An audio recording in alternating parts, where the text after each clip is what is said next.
Hi, welcome to my channel.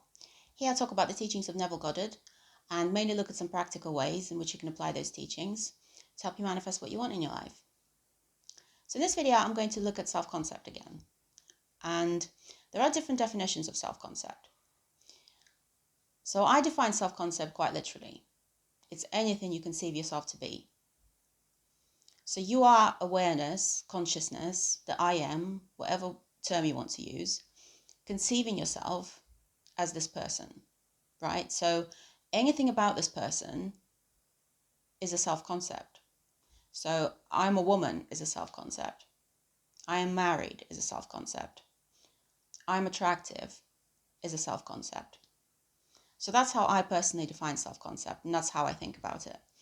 But generally, when we talk about self-concept in the manifesting community, we're talking about your general beliefs about yourself, what you feel to be true of yourself, how you see yourself in relation to the world, that sort of stuff. So in this video, I'm going to look at self-concept from that perspective.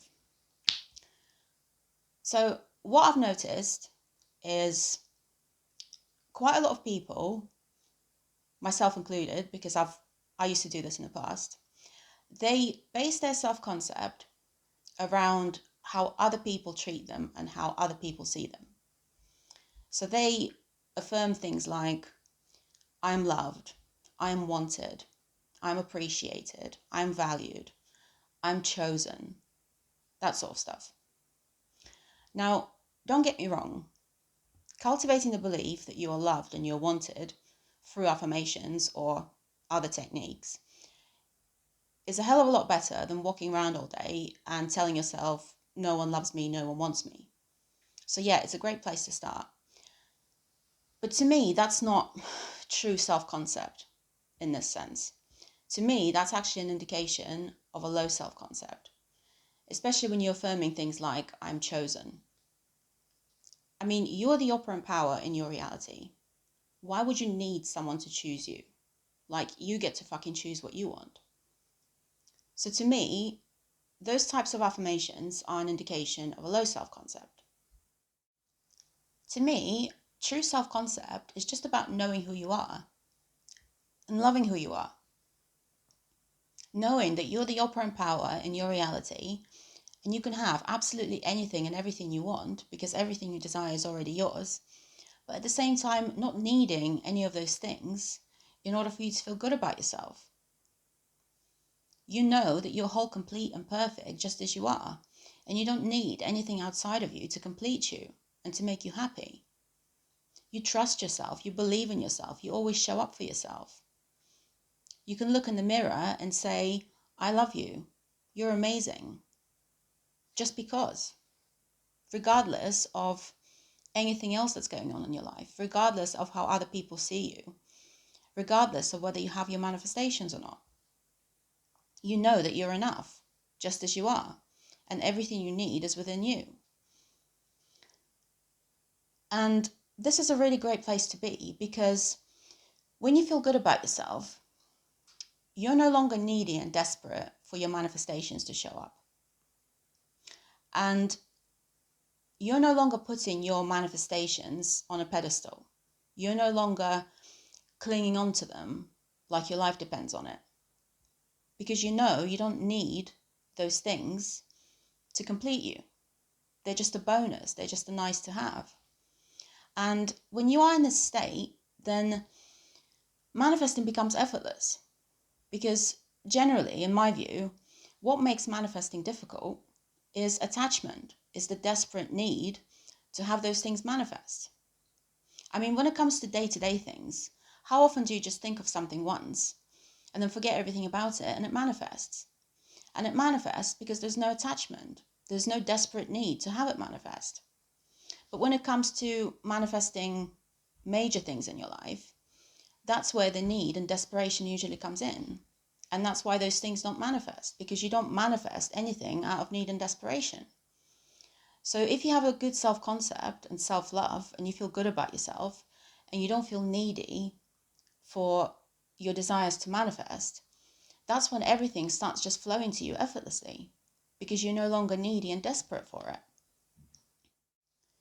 So when you're working on your self-concept, I think it's really important to make that independent of anything else you may be manifesting in your life, and to make it independent of how other people see you and how other people treat you. So make it purely about you and who you want to be.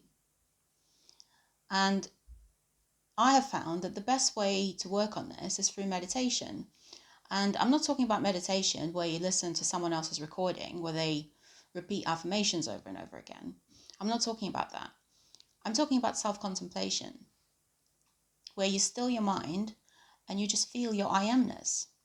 And as you do this regularly, you really start to connect with that infinite peace and infinite stillness and infinite love which is within you. And that becomes your anchor. That's when you start to realize that you don't need anything outside of you. Everything you need is within you, regardless of anything else that's going on in your life. And when you make this your priority, as I have found, you will find that you're no longer attached to all the other things you're manifesting in your life. You're no longer desperate to have those things because you know that everything you need is within you. Another great way to work on your self-concept is through mirror work. And not many people can look in the mirror and say to themselves, I love you.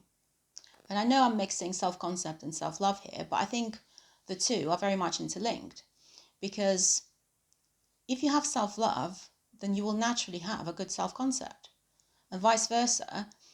A strong self-concept is an indication of self-love, right? So if you can't look in the mirror and say, I love you to yourself, then ask yourself why. What is it that you don't like about yourself? And once you have identified it, then you can either accept it and learn to love yourself anyway, or you change it. Because you can change anything about yourself. This whole person, this human being, and everything about this person is just a collection of your beliefs and your assumptions. And you can change all of those. So if there's something about yourself that you don't like, and I'm not talking about physical appearance, I'm talking about everything you believe to be true about yourself, then you can change those things. So do whatever you need to do to get you to the point where you love yourself. You love yourself the way you are. And I think it's really important. And I know there are coaches out there who say that, self-love and self-concept are just crap and you don't need any of those things to manifest. But I really disagree with that. I think it's really important, because you learn that everything you need is within you, and you don't need anything outside of you to complete you and to make you happy. And paradoxically, that's how manifesting becomes easy and effortless, because you're no longer needy and desperate to manifest those things that you're manifesting. And that's when they just start to flow to you. So I intend this video helped you in some way. If you liked it, please like, share, and subscribe.